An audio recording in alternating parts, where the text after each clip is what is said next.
mahalaga ang mga wika sa bansa at bakit kailangan itong seryosohin ng mga intelektuwal? Ano po at paano at bakit? Ano yung mga paano at bakit ng intelektualisasyon ng wikang Filipino? Nagsimula po kasi tayong mangarap ng intelektualisasyon ah, sa mga panulat po ni Ponciano B. Pineda at saka ni Bonifacio Sibayan at maging ni Brother Andrew Gonzales, may tinatanaw po sila na 100 years ng intelektualisasyon ng wikang Filipino. Kung sisimulan po natin ito, nagsimula tayong mangarap ng wikang pambansa sa Saligang Batas ng 1935 na nagbigay daan po sa pagkakabuo ng surian ng wikang pambansa noong 1937. So by 2037, 100 years na. So nasaan po yung intelektualisasyon ng wikang Filipino? Ano po ba yung mga ano, bakit at paano na hindi na-address? Ano po ba yung epekto ng mababang pagtingin sa Filipino at mga katutubong wika?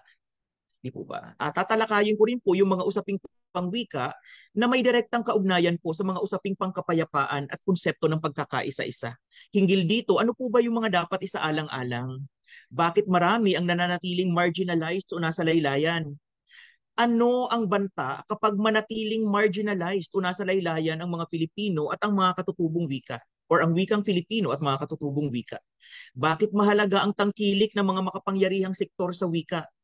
Bakit natin nilulunggati ang pagkakaisa sa pamamagitan ng Filipino at mga katutubong wika? Bago po ako magwakas, sasaklawin ko naman po ang mga usaping pangwika na may direktang kaugnayan sa usaping pangkultura.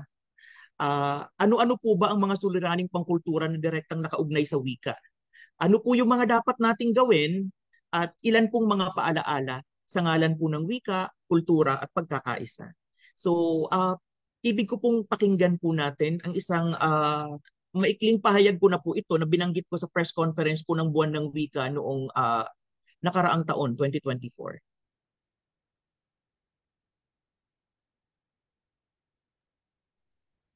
Wala lang siyang sound, sir.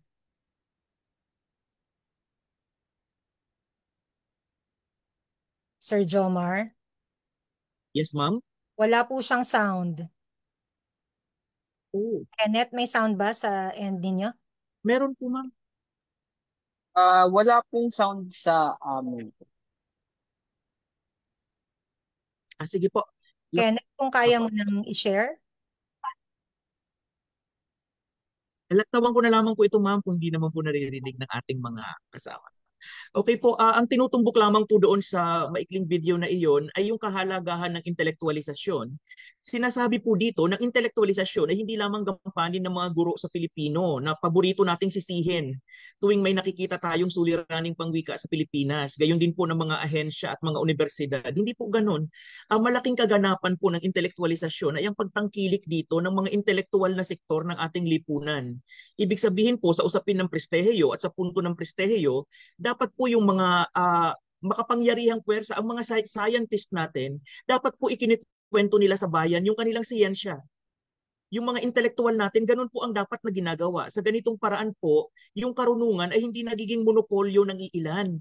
Yung karunungan po mula sa kamay ng mga intelektual ay dumadaloy pababa sa masa. Sa ganitong paraan, nagkakaroon po ng kolektibong karunungan. At kung kolektibo pong natututo ang bayan, nagiging empowered po tayo sa maraming dominyo at sa maraming aspekto ng ating pamumuhay. At ito po dahil buwan ng wika, paborito, naglipa na po ito sa mga social media pages ngayon. Halimbawa po, may isang Associate Justice ng Korte Suprema o ng Court of Appeals na nagsasabi na nagagamit niya ang wikang Filipino sa kanyang mga jurisprudence, sa kanyang mga pagpapasya, sa mga kaso na naidudulog sa kanyang tanggapan. Ang DILG po ay may tagubilin na sa buong buwan ng Agosto ay tangkilikin natin ang buwan ng wika. Ang pamahalaan po ng Palawan, pamahalaang panlalawigan ng Palawan noong 2022 po ay naglabas ng isang kapasyahan panglalawigan na hinihimok po ang paggamit ng wikang Filipino.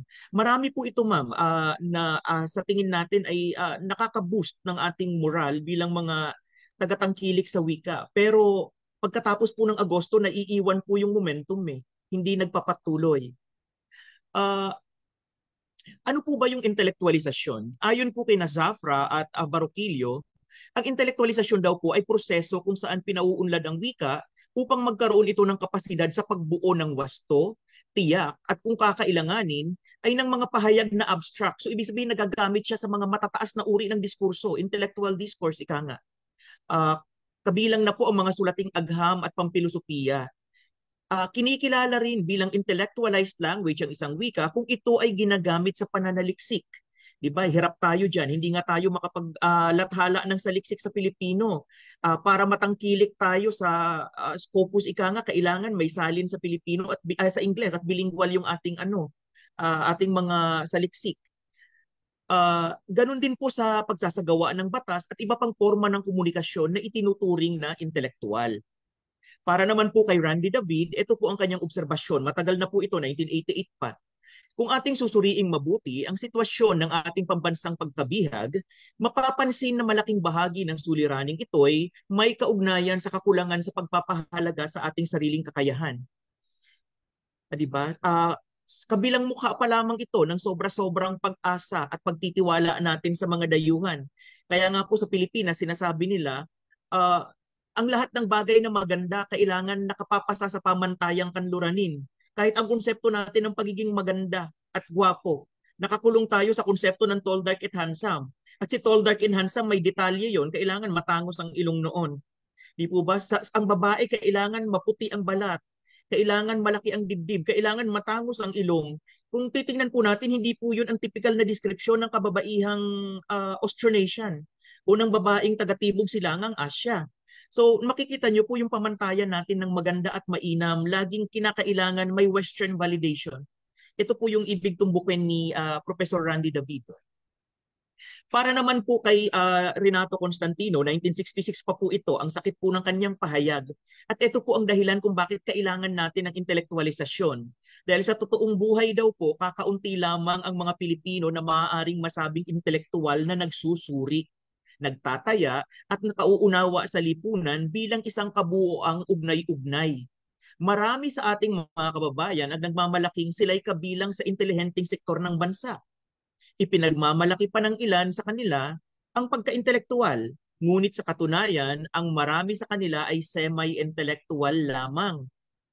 At ang iba ay mga mental technician. Ito yung mga tao na akala mo ang gaganda ng sinasabi pero nangopya lang naman. Hiniram lang naman sa mga foreign scholars. Hindi nakalikha ng sariling konsepto ng pag-iisip at pamimilosopiya.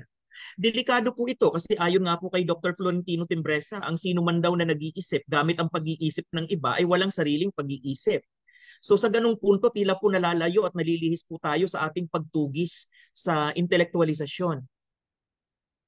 Okay? So bakit po bakit natin nilulunggati ang intelektualisasyon? Ito po ay sa dahilan na napakahalaga po na matamo natin ang intelektualisasyon. Ang ibig sabihin, maitanghal ang Pilipino bilang wika ng pag-aaral o pagtuklas sa lahat ng disiplina o dominyo ng karunungan. Ang matayog na pagpapahalaga sa wikang Pilipino ay masisipat naman po sa mission at vision ng KWF na Filipino, wika ng dangal at kaunlaran. Pero mangyayari lamang ito kapag sinapit na natin ang panahon na tuluyan nang nabuwag ang diskriminasyon sa pagitan ng Filipino at mga prestihiyosong wika ng daigdig. Okay? Kailangan po sa akademya, matuto silang irespeto ang wikang Filipino at ang mga katutubong wika sa tulong na rin po ng ating mga dalubguro at lingwista. Kaya nga po yung mga guro po natin na ang dami-daming sinasabi pagka nakakarinig sila ng maling paggamit ng Filipino, salaminin po muna natin ang ating mga sarili. Kung ikaw po ay guro sa Filipino, sa kolehiyo na nagpapareport lang at hindi nga nag-i-elaborate ng lesson, ikaw ang dahilan kung bakit nasusuklam at namumuhi ang mga bata sa Filipino, anong karapatan mong kwestiyonin ng Filipino? Kung ikaw ay guro sa elementarya na pagdating ng 2:00 ng hapon, nagpapahinguto lang sa estudyante, nagpapatanggal ng kuto, o di ba, at hindi ka nagtuturo, ano ang karapatan mong mag-ingay pagka mababa ang pagtingin sa Pilipino? Tayo po na mga guro sa Pilipino ang ambassador ng wikang Pilipino. Kung paano po tayo nagsasalita at nag-iisip gamit ang Pilipino, yun po ang pinamamarisan ng ating mga mag-aaral. Kaya nga po dapat tayo ang nagmumodelo dito. Ayon pa kay Renato Constantino muli, panahon na upang pagbulay-bulayan ng lahat ng sektor ang kahalagahan ng wika sa edukasyon. Sabi po niya, this is indeed ridiculous since an individual cannot be more at home in any other language than his own. In every sovereign country, the use of its language in education is so natural no one think it could be otherwise. But here, so great has been our disorientation caused by our colonial education that the use of our own language is a controversial issue, di ba? With more Filipinos against than favor. Again, as in the economic field, Filipinos believe they cannot survive without America. So in education, we believe no education can be a true education unless it is based on English proficiency. Kung napansin po natin noong 2016, bago po pumanaw ang ating mahusay na senadora, si Miriam Defensor Santiago, na napakahusay sa Ingles, nagbitaw po siya ng napakabigat na slogan. Sinabi po niya, kailangan natin maunawaan, English is a language. It is not a measure of intelligence. Sa katunayan po, bago pa po naipasa sa Estados Unidos ng Obama administration ang Plain Language Act noong 2010, na nagbigay daan para makasinop sila ng napakaraming bilyones ng dolyar, sa pamamagitan po ng paggamit ng plain English sa serbisyo publiko. Ang definisyon po ng Obama administration ng plain English ay English po na kayang unawain ng grade 9 student. Pagka nagpa-public service ka daw, dapat ang gamit mo na English sa Estados Unidos ay comprehensible to a grade 9 student. Di po ba? Ganun din daw po dapat sa Pilipinas at para po sa kabatiran ng lahat, si Senadora Miriam Defensor Santiago po ang unang proponent ng Plain Language Act sa Pilipinas noon pa pong 2008. Kaya lamang po naka-archive lamang po sa Senado yung kanyang panukalang batas. Nauna po tayo pero una po itong pinakinabangan ng Estados Unidos, yung pagtangkilik sa kanilang unang wika. Ngayon po may mga pending bill po pagdating sa Plain Language Act sa Kongreso, 4 po ang proponent. Yung mag-inang Lani Mercado at Ram Revilla, Congressman Tambunting, Congressman Vargas ng Quezon City, at isang Congressman Santos ng 2nd District ng Manila. May mga counterpart bill po sila sa Senado para naman po sa paggamit ng Filipino at katutubong wika para po makaiwas ang bansa sa panahon ng kalamidad o yung tinatawag nila na risk reduction. Bilang katuto na rin daw po sa aral ng pandemya at aral ng Yolanda. So bakit po ba natin kailangan ang wikang pambansa? Iba, ayon po kay dating tagapangulong Virgilio Almario, ang pagkakaroon ng wikang pambansa ay isang katumbas po ito ng mga pambansang simbolo na katulong sa pagbubuo ng pambansang identidad, pambansang sambayanan, katulad po ng gampanin ng pambansang awit at iba pang mga pambansang sagisag. Di po ba? Ganito rin po ang itinatagubilin ni dating Pangulong Aquino kung kaya sa kabuuan po ng kanyang 6 na taong termino, eksklusibo po niyang ginagamit ang Pilipino sa kanyang pag-uulat sa bayan tuwing buwan ng Hulyo sa panahon po ng kanyang SONA. Nakakatuwa na sa importanteng dominyo ng kapangyarihan, ang pinakamakapangyarihang tao sa Pilipinas ay kumilala sa halaga ng wikang pambansa sa pagpapabatid ng mahalagang gawain at gampanin ng pamahalaan sa taong bayan. Bagamat hindi po 100% nasa Pilipino ang naging SONA ng mga sumunod na Pangulo, nakikita po natin nagbibilinggual po sila. Malaking bagay po ang nasimulan ng dating Pangulong Aquino. Diba? Sinabi rin ni dating tagapangulong Almario na ang malaking problema natin sa kapayapaan at sa usaping pangwika sa Pilipinas ay nag-uugat sa kawalan ng respeto sa wika ng mga taong nasa gobyerno. Ang problema po kasi sa kanila, ang ating mga politiko, pag sila ay nangangampanya, nauunawaan nila yung kahalagahan ng wika. Nagpupumilit silang mag-Filipino para maitawid sa publiko yung kanilang mga plataforma di gobyerno. Pero pag naluklok na sa puder, ang una pong gagawin, sila ang tatalikod sa Filipino na nagbigay kapangyarihan at lakas sa kanila while vying, di ba, for a special position, a powerful position. Halimbawa po, obserban, alam ko pansin nating lahat ito eh. Ang isang politiko, pag naanyayahan natin sa isang okasyon, hingan po natin ng isang mensahe. Ano po ang unang sasabihin? Pasensya na po i-Englishin ko na lang kasi hindi ako magaling sa Filipino eh. Na para bang ang kagalingan ng kanilang mensahe ay palaging nakasalalay sa wikang Ingles. Pero pag sinuri nating mabuti dahil second language learner tayo sa Ingles, ibig pong sabihin, pagka second language learner ka, nakatuon ka lagi sa accuracy ng gamit ng wika. Kaya ang dami pong Pinoy ang grammar Nazi. Di po ba? Ang dali nating makakita ng maling grammatical construction sa Ingles. Kasi inaral natin ang wikang Ingles bilang second language gamit ang mga espesipikong pardon o modelong pangwika. And anything that doesn't fit, di ba, the mold or the model, ang grammatical yon sa wisyo ng mga Pinoy.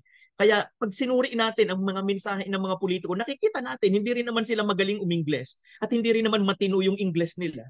Pero pinipilit nilang doon tumakbo kasi yun ang wika ng prestihiyo. Yun ang wika ng kapangyarihan para sa kanila. Di po ba? Pati yung dati naming commissioner para sa wikang Muslim Mindanao, si Commissioner Noriam Ladjagais, inuunawa niya, nakapagsasalita po siya ng 7 wika ng ARM na ngayon ay BARM. Diba? Yung Sama, Jama Mapun, Sinama, Tungkil, lahat ng maliliit na isla sa Sulu at Tawi-Tawi kaya niyang salitain.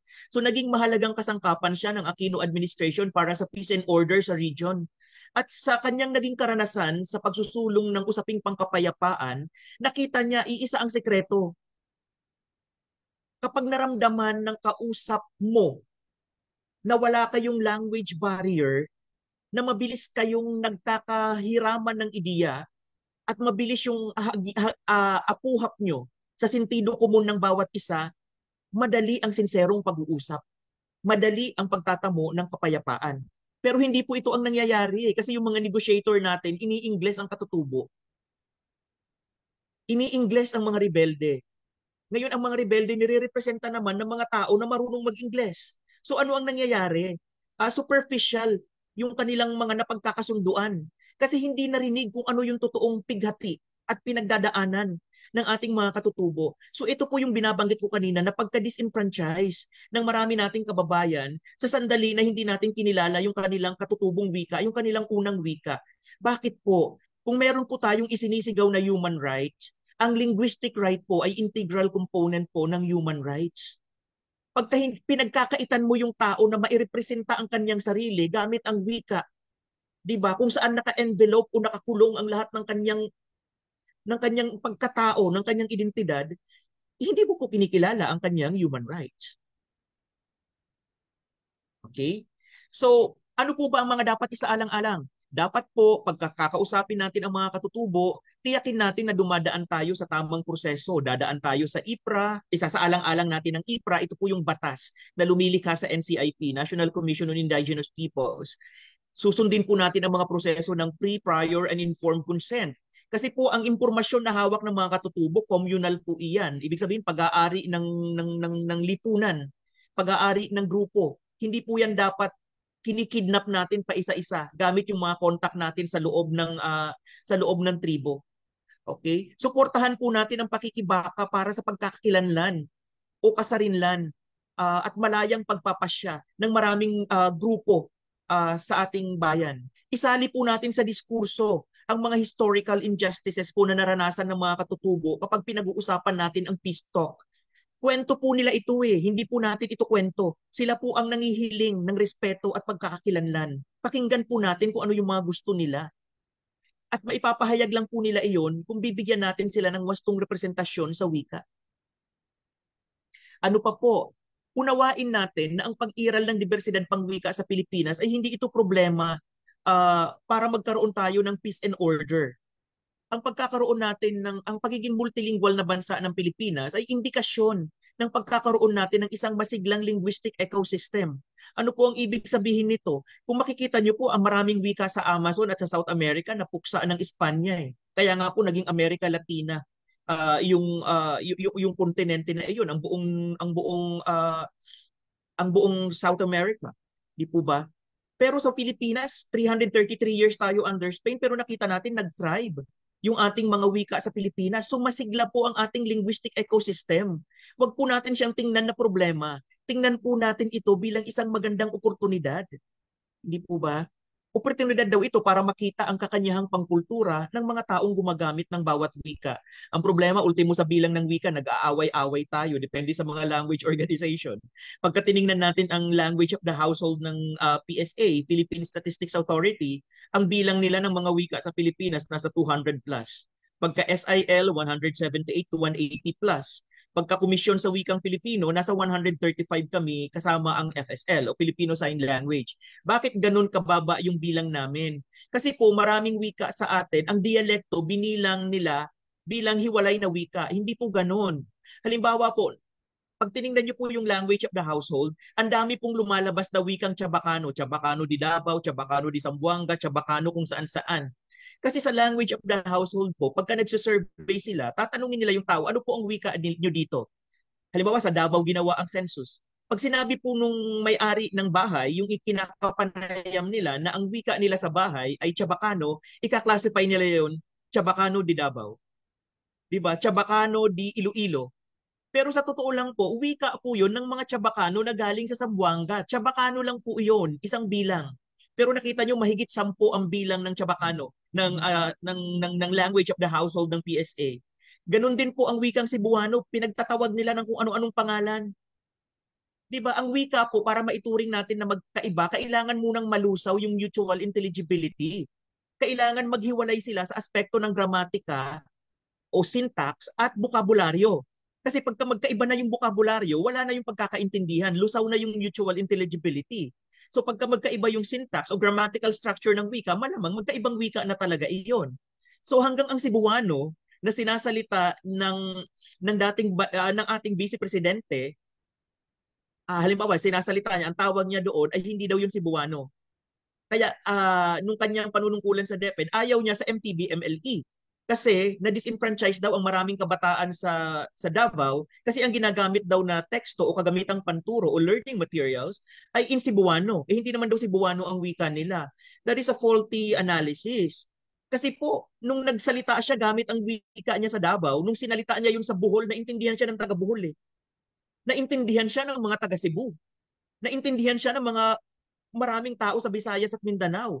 Sa makatuwid, isang wika ang ginagamit nila kasi may mutual intelligibility. Hindi po ba? Bakit mo bibilangin ng iba-ibang wika iyon? Kaya ang nangyari, dumami ng dumami. So, yun po yung binabanggit kong hindi pagkakasundo pagdating sa pagbibilang. Kasi hanggang ngayon, hindi pa rin po malinaw sa maraming Pilipino ano pinagkaiba ng wika at dialekto. This is very elementary. Ayaw ko na po sanang talakayin. Ang dialekto po ay hindi wika. Ang dialekto po ay variasyon o pagkakaiba-iba sa loob ng isang wika. So therefore, pag sinabi natin dialekto, isang wika lang ang pinag-uusapan natin. Halimbawa, ang Tagalog Batangas, Tagalog Rizal, Tagalog Quezon, Tagalog Laguna, lahat po yan Tagalog. Magkakaiba lang po ng variant. Sukdo lang pag pumunta ka ng Angono Rizal, naririnig mo ang palitan ng D at R, comprehensible pa rin naman po eh. Hindi nalusaw yung mutual intelligibility. Therefore, walang ibang wikang nabubuo. Ang nakikita lamang natin ay variasyon ng wika o dialectal variation ng wika. Sa makatuwid, Tagalog pa rin po ang lahat ng wikang ito. Di po ba? Marami ang nananatiling marginalized dahil yun sa pag-aaral ni Senator Loren Legarda, hindi represented yung ating mga tao, yung ating mga kababayan na hindi naman mataas ang inabot sa pag-aaral. Yung iba halos hindi nga nakatapos ng elementarya, pero sa sandaling sila ay uugnay sa mga transaksyong pangpamahalaan, lalatagan natin sila ng mga kontrata na nasa Ingles. So ano ang nangyayari? Marami sa ating mga kababayan, lalo na po yung nagmumula sa South, yung ika nga itinuturing natin na backdoor, yung pagka nagbangka ka lang nasa Southeast Asia ka na, nasa Malaysia, Brunei, Indonesia ka na, sila ang kadalasang biktima ng human trafficking. Sa anong dahilan pa rin po, kawalan ng representasyong pangwika.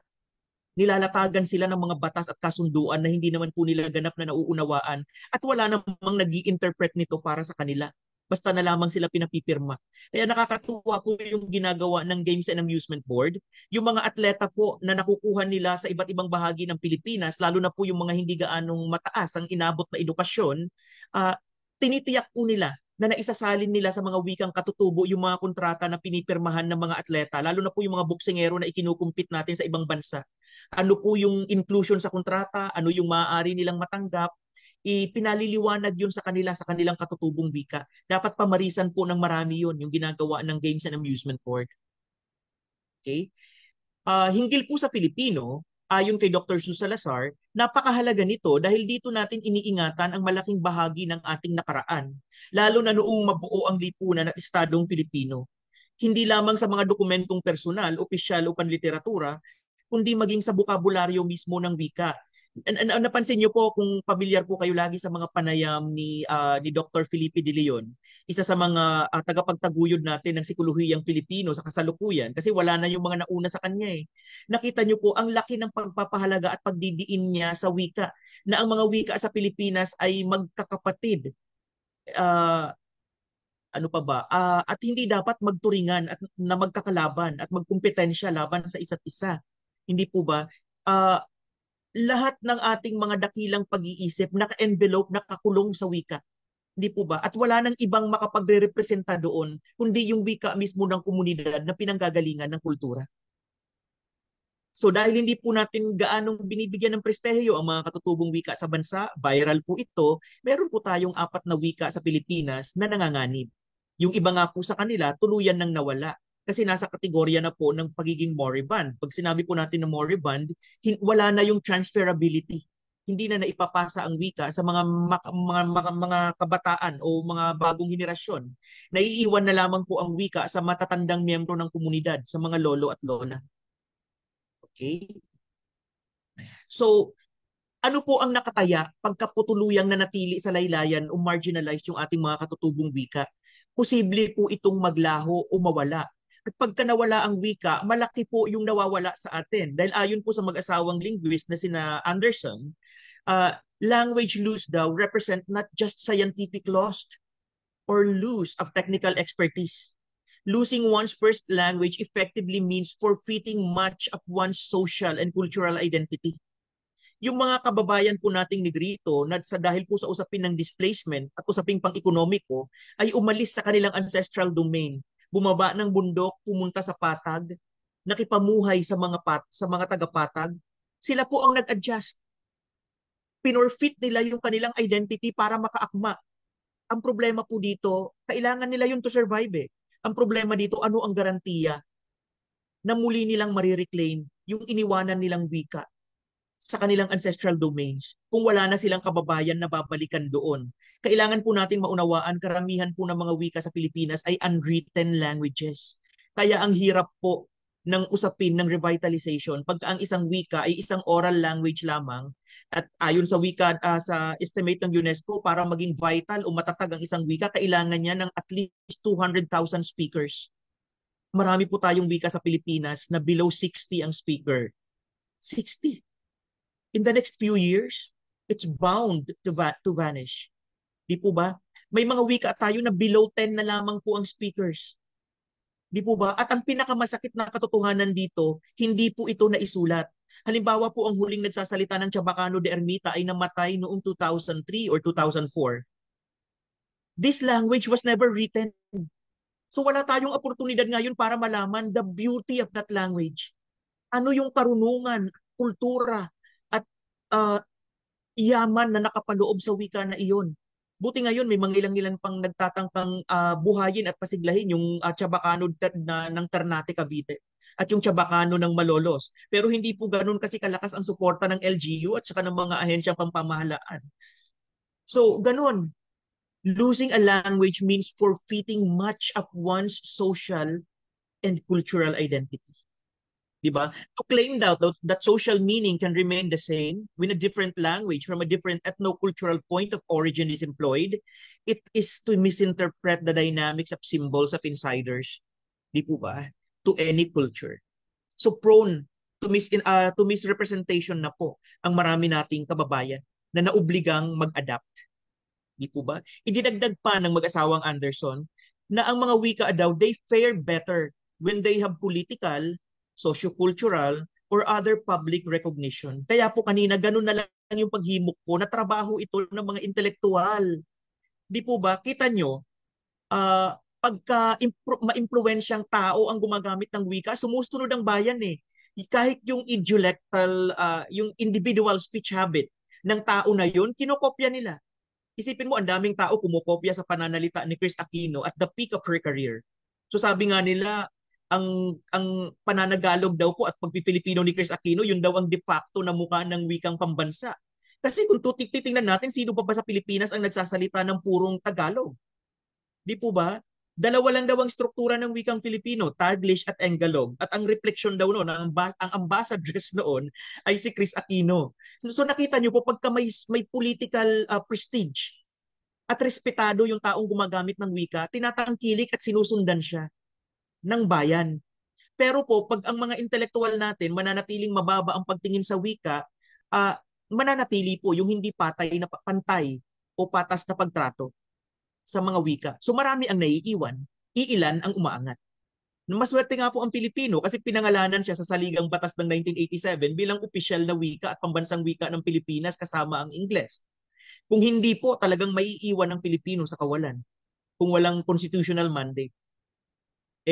Nilikha nga po ang Komisyon sa Wikang Pilipino para suhayan, tutukuran, o patatagin yung mandato na yon na sinasabi ng Saligang Batas ng 1986, Article 14, Section 6 onwards. Ang problema po, hindi naman po binigyan ng batas ng regulatory power ang komisyon to regulate, to castigate, and to discipline institutions na hindi sumusunod sa wikang Pilipino. Noong 1988, naglabas ng batas si Pangulong Aquino, yung kanyang Executive Order number 335.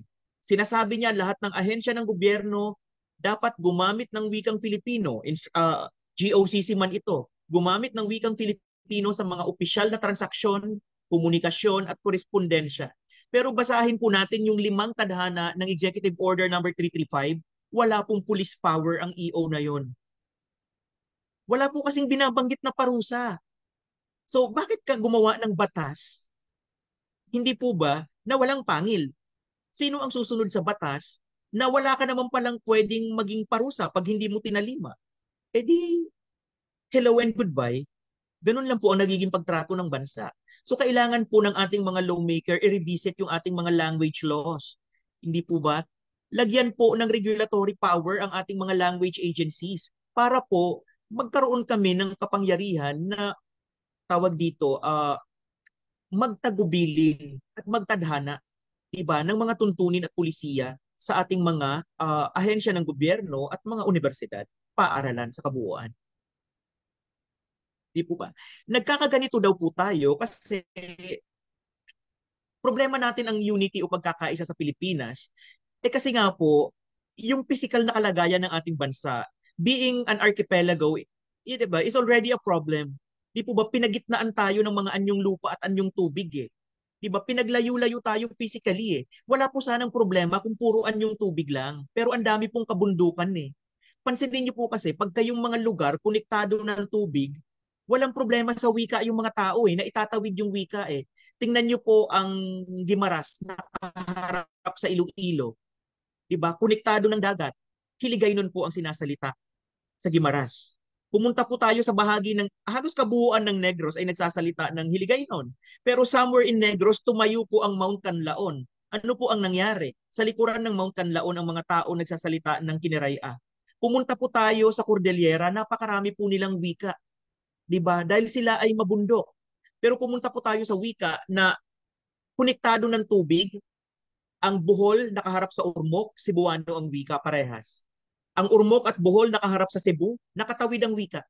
Ang mga parte ng Cebu na nakaharap sa Mindanao, konektado ng tubig, nakatawid ang Cebuano. Pero pagka gumitna po ang bundok, napuputol ang transmission.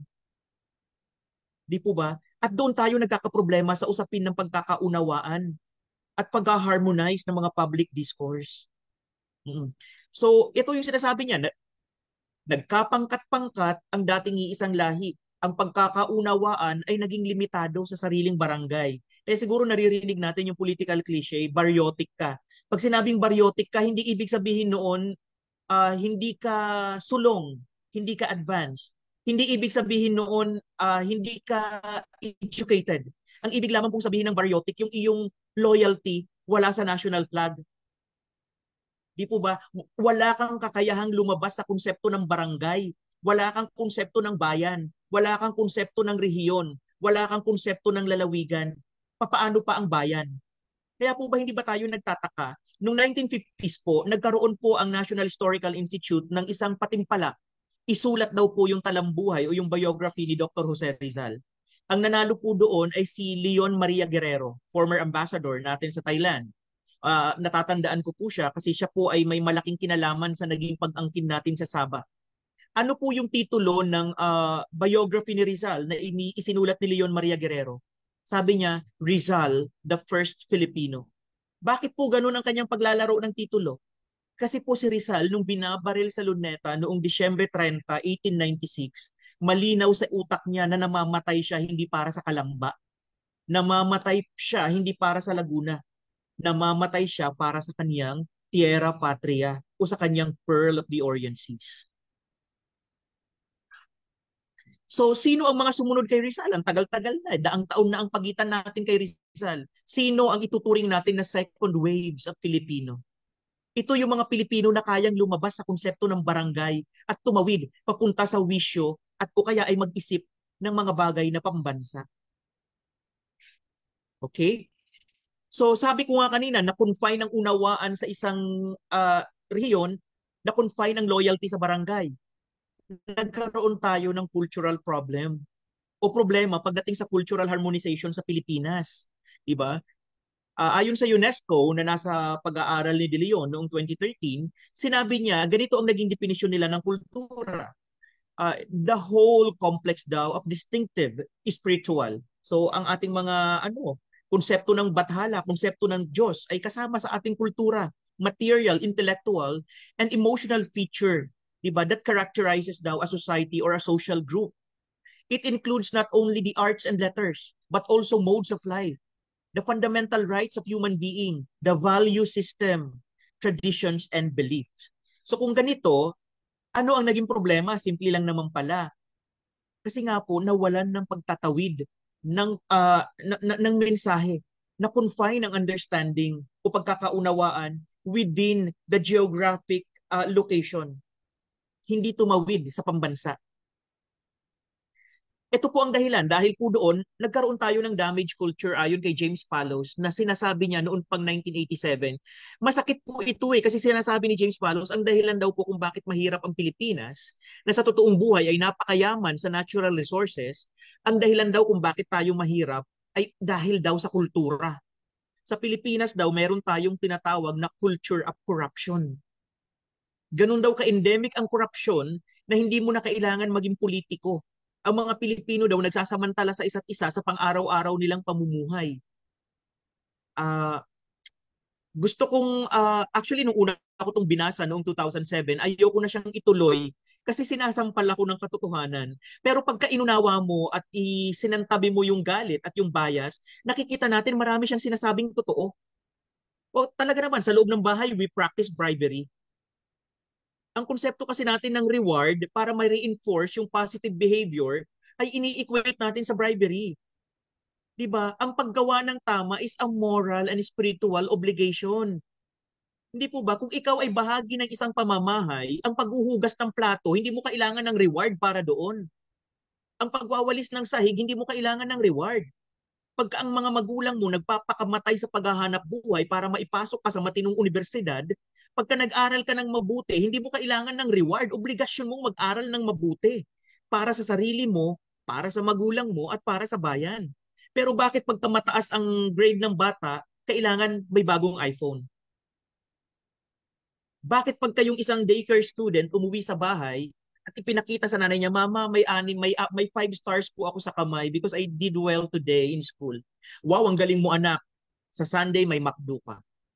'Di ba? Sa Sunday may Jollibee ka. I mean, there's nothing wrong with rewarding a positive performance. But the thing is, umabot tayo sa punto na ang hilig-hilig na natin sa middle person. Ang hilig na nating maglagay. Ang hilig na nating manuhol. Mag-a-apply ka lang ng trabaho, kailangan mo pa ng tulong ni Ninong. Kailangan mo ng tulong ng kapitbahay. Alam mo naman, pagka natulungan ka, kailangan mo magbayad ng utang na loob to some extent. Hindi po ba? So yun, ganun kakalaki yung naging cultural problem kasi nawalan tayo ng cultural harmonization dahil na-confine nga po sa barangay uh, yung komunikasyon, hindi dumaloy papunta sa pambansang diskurso. Kaya nagkaroon tayo ng malaking cultural problem. At hindi lang simpleng cultural problem, a damaged culture pa at that, ayon kay James Fallows. Di po ba? Sa bagay, hindi lang naman si James Fallows 1960s pa, inuurat na tayo ni national artist Nick Joaquin. Sabi ni Nick Joaquin, ang problema kung bakit hindi mayaman ang Pilipinas, kung bakit hindi tayo bansa ng mga negosyante, dahil daw meron tayong heritage of smallness. Nasanay daw tayo mag-isip ng maliit. Kaya sa Pilipinas, paborito natin lahat ng bagay tinitingi. Tinitingi ang toyo, ang mantika, ang suka, ang shampoo, ang toothpaste, lahat. Hindi po ba? Ang konsepto daw ng Pilipino pagka nagma-migrate o nagta-travel sa ibang bansa, hindi para magpayaman ng kaalaman. Yung iba nagpapapicture lang. Yung iba namamasyal lang. Yung iba para kumita lamang ng pera. Para mapaganda ang buhay ng mga mahal sa buhay sa Pilipinas. Di po ba? Ito daw ang mga dahilan kung bakit nahihirapan tayong mabuo bilang isang bansa. Nadideprive daw tayo dahil sa heritage of smallness. Di po ba? Hindi tayo bansa ng negosyante. Sa katunayan, ang pera ng Pilipinas ay nasa kamay lamang ng 60 mayayamang pamilya. At nakakalungkot dito yung kanilang mga pangalan na hindi nga tunog Pilipino pag pinakinggan mo. So nasaan ang nakararami? Dahil dito, kumanta tuloy si Bambo ng ano. Sabi niya, habang may tatsulok at sila ang nasa tuktok, hindi matatapos ang gulo. Ganun po talaga. Unawain po natin ang kalagayan nating pangkultura gamit po gamit ang lente ng mga intelektual sa Pilipinas. Isa po dito si Nick Joaquin. Masakit po siyang basahin kasi kino-confront yung ating mga kapintasan. Pero ganun naman po talaga eh. Ginagamot kasi tayo ng ating mga scholar. At pakinggan po natin ito, ang gamot, hindi po palaging masarap ang lasa. Ang gamot po kadalasan mapait at mapakla, nakaduduwal, nakasusuka. Pero pag idinuwal at isinuka po natin, hindi tayo gagaling. Okay? So masakit man, kailangan tanggapin. Like say for example, if you engage in public service, diba, tanggapin mo po lagi kang abunado. Huwag kang reklamador. Hindi po ba? Uh, Being in government is already, a heroic act for all of us. Lalo na alam mo si Ma'am Emmy humahawak ng posisyon, alam mo yan, in many, many instances, maraming pagkakataon, abunado ka sa oras, abunado ka sa resources, abunado ka sa pera, abunado ka sa pakikisama, tinitiis mo ang lahat ng hindi ka tiis-tiis. Bakit? May iniisip kang bigger cause. Mas iniisip kang mas malaking buti para sa pamantasan, para sa bayan. So, walang hindi nagsasakripisyo pag nasa serbisyo publiko ka. Diba? Eh kung sa pagmamahal nga, nagsasakripisyo ka ng walang kabuluhan eh. Paano pa sa public service? Di po ba? So unawain natin si Nick Joaquin. Masakit lang pero totoo. Alam mo, nakakaloko kay Nick Joaquin. Totoo siya eh. Ipinagmalaki daw natin ang lahat ng bagay na maliit. Halimbawa, tuwan-tuwa tayo, nasa atin ang pinakamaliit na bundok, pinakamaliit na bulkan, pinakamaliit na unggoy, pinakamaliit na isda. Di ba? Kaya galit na galit yan si President Fidel Ramos. Noong 1997, sa kagustuhan niyang magkaroon ng paradigm shifting, ginawa niyang pambansang ibon ng Pilipinas ang Philippine Eagle, one of the biggest in the world. Para ipaunawa sa atin na as Filipinos, as Austronesian, o bilang isang mamamayan ng maliit na bansa, may kapasidad tayo to think big and to achieve big. Sana po seryosohin natin. Yung Philippine Eagle na yun, hindi siya simpleng pambansang simbolo. Isa siyang pambansang advokasya. Isa siyang pambansang pangarap na nasa atin ang katuparan. Okay? So ano pa po yung mga kailangan natin pagbulayan dito? Sinabi naman po ni Father Roque Ferriols, isa pa pong maalam sa filosofiyang Pilipino mula sa Ateneo. Sinabi po niya sa kanyang aklat na a prelude to prelude, pambungad sa pambungad, 'di ba? Na kaya wala daw intellectual revolution sa Pilipinas kasi ang ating mga intellectual, sabi nga ni Renato Constantino kanina, ay mga mental technician lang naman sa kabuuan. Bakit sila mental technician? Kasi taga-parrot off lang naman po sila ng mga mahuhusay na best practices na natutuhan nila mula sa banyagang wika o mula sa banyagang karanasan. At kaugnay nito, ito yung mga naging paalaala ni Father Roque Ferriols. Sabi niya, kailangan sa pamamagitan ng wika may sinasabi kang bago. He's talking about the significance of research. Kaya ka nagre-research para tumuklas, para makapaglatag ng bagong diskurso sa hapag. Kasi kung alam na ng lahat kung ano ang sinasabi mo, it's as good as parang wala ka na ring sinasabi. Sayang ang komunikasyon. Importante sa ating academic life na lagi tayong may sinasabing bago. Okay? Kung ang iyong sariling isip lamang, ang iyong iniintindi, walang makakaunawa sa'yo. At pagka walang nakauunawa sa'yo, para ka na ring walang sinabi. Diba? Ang pagpipilit daw ba, ito, nag-present siya ng problema kasi nangangarap tayo ng intelektualisasyon na maging malaganap ang paggamit ng Pilipino sa lahat ng domain. Ito yung naging open question niya. Ang pagpipilit daw ba na gamitin ang wikang Pilipino na hindi pa tanggap ng ibang sektor o sa iba't ibang disiplina. So tanggapin natin hindi pa ganun kabukas sa mundo ng siyensya ang Filipino. Limitadong scientist pa lamang ang nagbubukas ng pinto. Ganon din sa hanay ng ibang mga intelektual. Kahit sa hanay ng ating mga social scientists. So, ibig sabihin daw ba nito dahil hindi pa sila nagbubukas, kailangan daw ba magresulta ito sa tinatawag natin na krisis pandisiplina? O ibig bang sabihin walang kabuluhan ng economics sa Pilipinas kasi hindi pa siya pwedeng pag-usapan sa Pilipino? Wala bang kabuluhan ng sikolohiya sa Pilipinas kasi hindi pa siya pwedeng pag-usapan sa Pilipino? Isa ba siyang distant o irrelevant experience dahil wala pa sa pambansang wika? Pero kung magiging maluwag naman daw tayo, sabi ni Renato, ni Father Roque Ferriols, pagka tinanggap naman daw natin ang Taglish o Engalog at that na binabanggit ko kanina, kahit hindi pa naman ito kinakanonize ng mga grammarian, ng mga Filipino teacher, kasi papalag ang mga walang Filipino teacher na matutuwa sa ganitong mode of discourse. Hindi po ba? Tinataasan ito ng kilay, maliban na lamang sa mga liberal na linguista. Ako kasi sa personal kong panlasa, personal ko itong tindig, malaking bagay na sa akin na naitataglish at na-engalog ang dominyo ng siyensya kaysa naman sa hindi nagagamit at all. Kasi anong gagawin mo kung hindi natin ibabilingual yon? Paano ang periodic table of element? Diba? Wala naman tayong lokal na panumbas doon. Di ginulo natin ang buong daigdig ng chemistry at physics. So para maging maluwag yung pagtanggap, maging maluwag din sana tayo sa wika. So inaayunan ko si Father Roque Teriol sa puntong ito. Nirerespeto ko ng malaki yung kanyang mga pagbubulay-bulay. Nabuo niya itong ganitong mga pahayag nung siya ay nasa 80 anyos na mahigit. So ibig sabihin, grabe na yung kanyang discernment level. So talagang wala siyang sinasabing hindi bunga ng matalisik at matinong pagbubulay. Okay? Idinagdag pa niya, ang problema daw sa Pilipinas, yung kultura natin ng intellectual laziness. Ano po yung intellectual laziness? Ito po yung dahilan kung bakit ayaw natin tumuklas, kung bakit ayaw mag-research ng maraming teachers, kung bakit ang mga teachers, ang kanilang mga action researches ay pinapagawa sa estudyante dahil po sila ay intellectually lazy. Takot ma-flex yung mga nerve sa utak nila.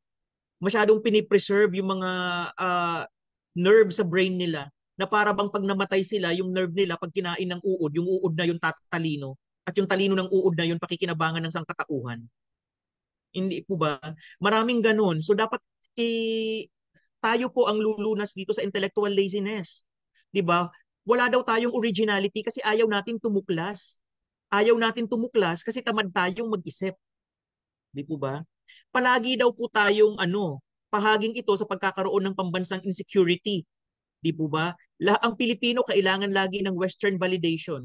Para maniwala ang Pilipino na maganda siya, kinakailangan marami munang Pilipina ang manalo sa international beauty pageant. 'Di ba? Para ipagmalaki natin na magaling tayong mga Pilipino, kailangan nananalo muna tayo sa mga international competitions. Hindi dapat ganun. Kung nauunawaan natin ng ganap at lubos yung ating pagka-Pilipino, hindi natin kailangan ng validation from anybody else. Much more sa mga outsiders. Diba? Ipinaliliwanag ni Father Roque Periols kung saan nagmumula ang patuloy na pagkauhaw ng mga Pilipino sa international validation dahil mayroon po tayong pambansang inferiority complex. Ayon nga po kay Dr. Felipe De Leon, mayroon po tayong Doña Victorina syndrome. 'Di ba ang galing ni Rizal? Yung ating inferiority complex na na-characterize niya, naikulong niya sa katauhan para i-representa ni Doña Victorina. Sino po ba si Doña Victorina? Hindi naman mistisa, pero para matanggap siya sa alta sosyudad, pulbos ng pulbos para magmukhang maputi, sukdulang mukha ng espasol yung mukha niya. Hindi naman po siya marunong mag-Espanyol dahil ang asawa lang niya ang nag-i-Espanyol. Espanyol siya ng Espanyol kahit balubaluktot para lang maiba siya sa iba pang mga Indio. Kasi pakiramdam niya, irerespeto at gagalangin lamang siya kung magkakaroon siya ng tinatawag na linguistic at cultural assimilation. Kung yayakapin niya kung ano yung ibinabandera ng mga Espanyol sa Pilipinas. Ang masama, okay sana kung naiwan tayo sa ganung cultural insecurity.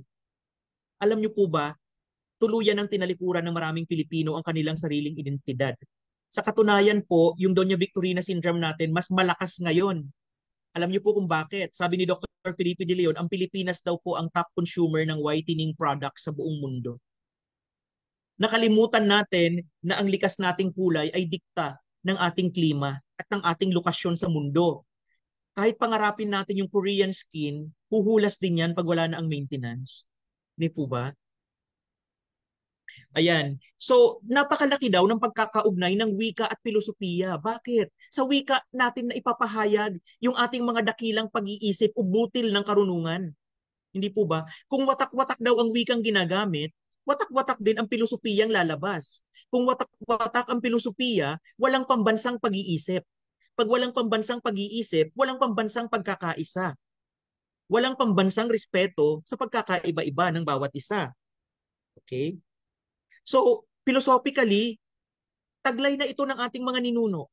Nakakulong daw po ito sa ating tinatawag ng mga karunungang bayan, sa ating mga salawikain, bugtong, pabula, alamat, mito, ah, na matagal na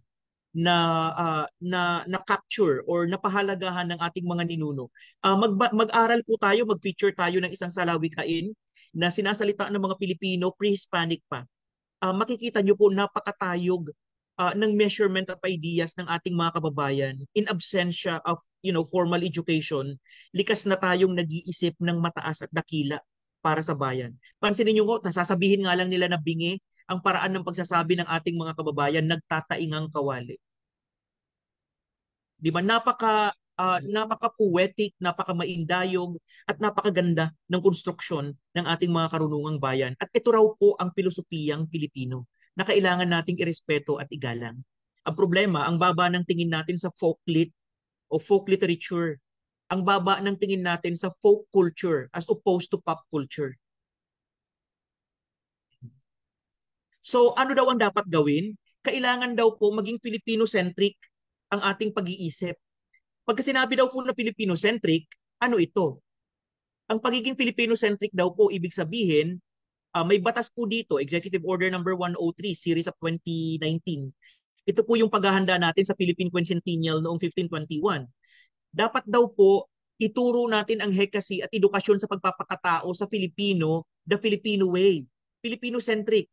Alam niyo po ang hekasi, heograpiya, kasaysayan at sibika, hindi po yan lesson ng pagkakabisado ng lugar, ng pangalan ng mga pangyayari, pangalan ng mga tao. Tapos ang tanong mo lagi dyan, ano? Sino? Ano? Kailan? Saan? Wala pong pag-angat ng talino na makukuha ang mga bata doon. Try to ask abstract questions.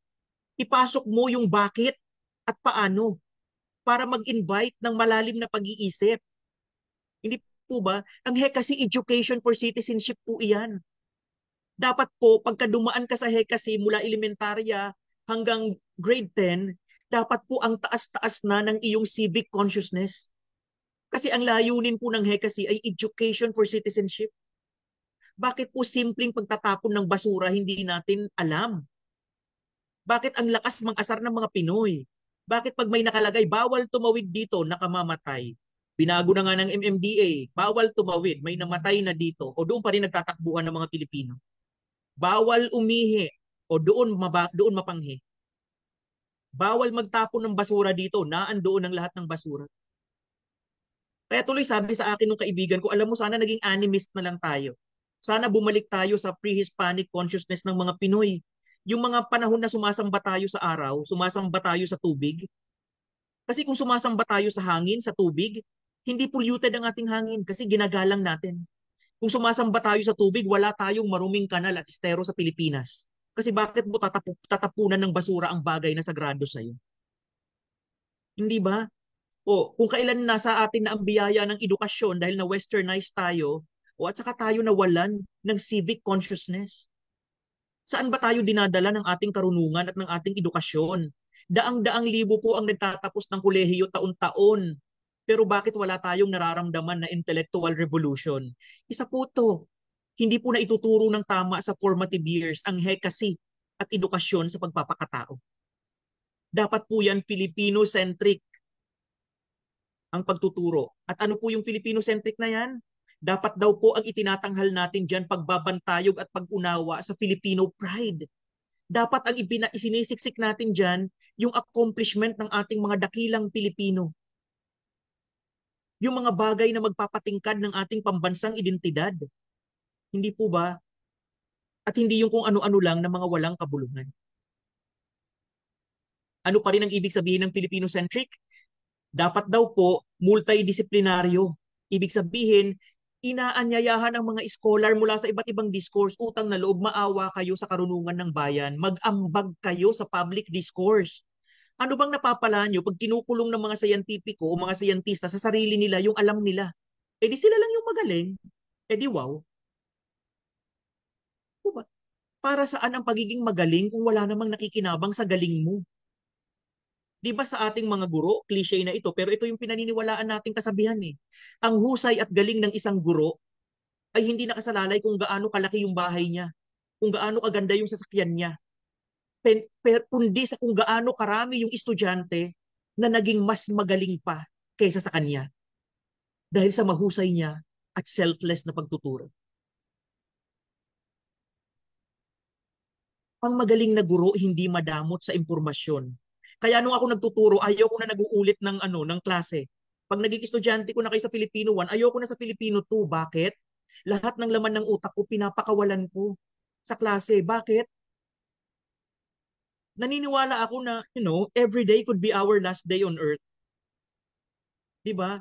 Aanin ko naman yung nalalaman ko kung babaunin ko sa hukay. Sabi ko nga kanina, wala namang garantiya na yung mga uod at insekto na kakain ng utak ko tatalino. At yung talino ng mga insekto na yun, pakikinabangan ng humanity. Di po ba? So, wag tayong madamot. Bakit pa tayo nagbabasa ng maraming libro? Para saan ang PhD? Sabi tuloy ng kaibigan ko na DepEd official, marami daw may PhD pero hindi refleksyon ng Doctor of Philosophy ang ipinapakita, ang ini-exude ng kanilang personality. 'Di ba? Yung iba daw angas lang ang bitbit at hindi talino. Dapat pagka may title ka na PhD, ang ibig sabihin niyan ang katumbas mo 10 instructor. Dapat may 10 utak sa loob ng utak mo. Ganyan kabigat ang PhD. Tapos may kausap ka na PhD holder, puro kabulastugan lang ang sinasabi. 'Di ba? Hindi deserve. Kaya sabi nga nila, no offense ha, pero sige, let's take it lightly. Sabi nga nila, yung ang PhD daw ang iba sa maraming pagkakataon, ang ibig daw sabihin daw niyan, puro hangin ang dala. Yung EDD naman daw, minsan dahil may iba na ayaw panindigan ang kanilang pagiging Doctor of Education, ang EDD daw ay nagiging dunung-dunungan. And let's face it, marami tayong kilalang ganun. Siguro isa din po yun sa mga dahilan bakit parang isinumpa akong wag nang matapos yung aking PhD. Sa totoo na una pa ako kay Ma'am Emmy pero kita nyo naman sila ay mga nasa pedestal na habang ako ay aliping sa gigilid pa rin po sa larangan ng serbisyong pangwika. Okay. Ano pa? Bukod sa gawing Filipino-centric ang pagtuturo ng hekasi at edukasyon sa pagpapakatao, palakasin po ang pagtuturo ng lokal na kasaysayan para lahat po tayo maging agent ng tinatawag natin na domestic tourism. Obligasyon po natin na malaman kung ano yung maganda at kabenta-benta sa ating mga lokalidad. Para pag tayo umalis ng Tawi-Tawi, pumunta ng Metro Manila, hindi kwento ng Abu Sayyaf ang alam ng tao tungkol sa pinanggalingan natin. Hindi kwento ng terorismo, kundi kwento ng napakaraming naggagandahang white sand beaches. Nagmumurahan na mga presyo ng mga yamang dagat. Hindi po ba? Napakagandang mga kabundukan. May bahagi po ng sulok kung saan makakakita po kayo ng white monkey. O di ba ang ganda? Pero kung hindi alam to ng mismong nasa lokalidad, paano niya na ma-market? At paano siya magiging ambassador ng kanyang pinanggalingan? Hindi siya makakadevelop ng local self-confidence na maiaambag niya sa pambansang diskurso at pagbubuo ng pambansang identidad. We need a lot of narratives from the sidelines para yumaman at ma-enhance yung ating national narrative. Kaya po palakasin ang pagtuturo ng lokal na kasaysayan.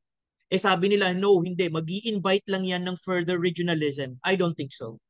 In the advent of the internet, hindi po ba na pinaliit ng husto ng internet ang buong mundo? Di po ba lahat ng kamag-anak mo, kahit nasa Europa, kaibigan mo sa Facebook, anytime pwede mong makausap? Anytime pwede mong maka-video call? So, hindi na ako ganun naniniwala. Yes, totoong may technological divide. Di po ba? Para sa mga lugar na hindi inaabot ng teknolohiya. Pero let's face it, kaya hinahamon natin ang ating mga national leaders, kailangan po natin ng political intervention. Dalhin din po natin ang resources sa countryside para ma-develop din po sila at hindi sila nagsisiksikan sa Metro Manila. Diba? Bukod po sa pagpapalakas ng pagtuturo ng lokal na kasaysayan, dapat po paigtingin po ang pagsisinop o dokumentasyon ng mga karunungang bayan. yung ating mga autentikong panitikan. Bukod pa po doon, iwasan din po natin ang sinasabi kanina ni Nick Joaquin na culture or heritage of smallness. Hindi po ba? Sabi nga ni, it sounds beauty pageant like, di ba? Once you find your voice, never stop communicating it. Di ba? Walang taong walang pangarap. At sa sandaling mahanap mo yung pangarap na yon, never stop chasing. Di ba? Huwag kang umupo sa hagdan at magkutuhan lamang kayong magkakapatid o magkakaibigan. Gumawa ng paraan para tugisin, di ba? Ang mga malalaking pangarap para malunasan natin yung ating culture or heritage of smallness. Bukod pa dito, harapin natin kung paano natin malulunasan yung culture o yung damage culture na binabanggit ni James Fallows. Hindi po ba? Unawain natin ang sarili nating mga pamamahay. Baka tayo nag-i-implement mismo ng bribery or corruption sa loob ng tahanan. O baka din sa mga place of work natin, ginagawa natin ito. Diba? Palakasin at higit sa lahat, palakasin at pataasin ang antas ng pagtuturo ng Filipino at panitikan sa kolehiyo. Ito po ang dahilan kung bakit malabnaw yung pagtingin ng maraming estudyante sa Filipino sa kolehiyo. Kasi, di po ba, maraming mga teachers ang hindi china-challenge ang sarili nila. Sabi nga kanina ni Father Roque Periols, wala na silang sinasabing bago. At dahil wala na silang sinasabing bago, hindi na sila interesante sa estudyante. Nadadamay po ang ating disiplina. Nadadamay ang wika. Nababawasan yung amor. Anong klaseng mga ambassador po tayo kung nagpapareport lang tayo sa classroom? Again, I have nothing against reporting. Pero reporting should not proceed in absentia of, intervention from the professor. Kaya ka nga classroom, sabihin na natin na ang teacher ay facilitator na lamang. Let the student discover the lesson daw, ika nga. Ay, delikado yon. Let the student discover the lesson habang nagpapahinguto ang teacher, habang nagkakamot ng buhok ang teacher. It's not that. Kailangan umiikot ang teacher para makita niya ilang estudyante niya ang nilalamok sa sulok. Ilang estudyante ang natutulog. Ilang estudyante ang nagte-text na lang. Hindi yung let the student discover the lesson. Maling-maling pananaw yun ha. At dahil nanggaling yun sa ilang opisyal ng DepEd, at tuwang-tuwa ang mga teacher dyan. Kasi nga, it sounds good. It sounds so empowering. It sounds so student-centric. Di po ba? Kasi tuwan-tuwa tayo sa ano ba yun? Socratic approach, Socratic method. Ibig sabihin, student-centered. So sabi nila, okay, let the student discover the learning. O anong gagawin ni teacher? Magtitinda sa kantin, magbebenta ng ice candy, at magbebenta ng papel.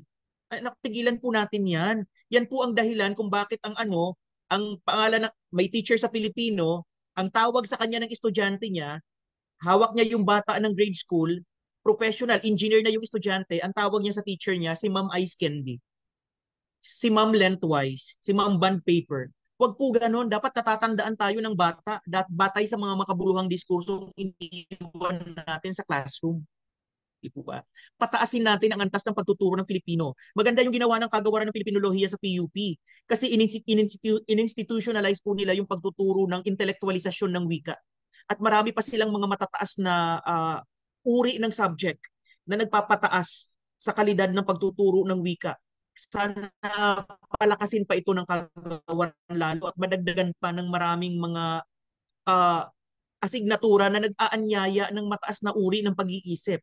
Ang National University, meron po silang wika at panitikan sa pagpapatibay ng Filipinong identidad. Meron silang wikang Filipino sa media at meron silang pagsasalin. Yun ang ipinalit nila sa 3 Filipino GE courses na ibinaba sa senior high. Kasi kung tutuusin, hindi naman ibinabawal eh. Ang sinabi lang ng Supreme Court, iwasan ang reduplikasyon. Huwag yung Filipino na itinuro na sa senior high, yun pa rin ang ituturo mo sa college. Di po ba? Nakatutuwa, may mga university na tinanggap ang hamon, bumuo ng mga mas mahihirap na asignatura para mapataas ang antas ng pagtuturo sa Filipino. At sana dumami pa po sila na nagtuturo ng matino at dekalidad na Filipino sa kolehiyo. Okay? Bakit daw kailangan ng tangkilik muli ng mga intelektual sa iba't ibang larangan? Kasi ito yung binabanggit ko kanina, para mabawasan natin yung mental technicians at magkaroon tayo ng mga totoong intelektual sa Pilipinas. Ay alam naman po natin, sino po ba ang question kay Renato Constantino? Yan po ang History 101 ng UP, ng UP, tama. Yan yung kanilang PI 101. Sabi nila, ang PI nila ay ini-equate nila na mura pagka nahihirapan sila sa subject. Napakatino at napakalalim po at napakataas ng scholarship ni Renato Constantino. Kaya hanggang ngayon wala pong tumitibag at bumabangga dyan. Kaya pag tinawag niya kayong mental technician, feeling ko totoo yun. Ako rin tinatanggap ko yan kasi sa maraming pagkakataon nakukontento rin ako sa sa mga ideyang galing sa labas.